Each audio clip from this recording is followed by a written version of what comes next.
መጽሐፈ ባሮክ ምዕራፍ 5 ኢየሩሳሌም የመከራሽንና የሐዘንሽን ልብስ ካንቺ አርቂው፣ ለዘላለም ከእግዚአብሔር ዘንድ የታዘዘልሽ የምትከብሪበትን ጌጥ ልበሽ።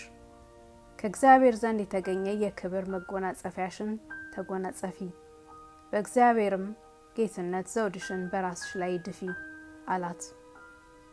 እግዚአብሔር ከሰማይ በታች ላሉ ሁሉ ብርሃንሽን ገልጧልና፣ ስምሽን በእግዚአብሔር ዘንድ ለዘላለም ይጠራልና፣ ፍቅርና ቸርነት እግዚአብሔርን መፍራትና ጌትነት ይደረግልሻልና ዘውድሽን ድፊ።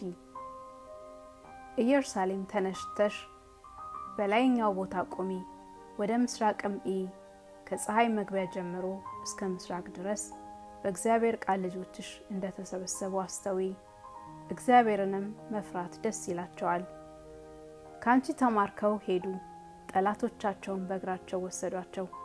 እግዚአብሔር ግን በክብር ተሸክመው ከንጉሱ ዙፋን ጋር ወደ አንቺ እንዲያመጧቸው ያደርጋል።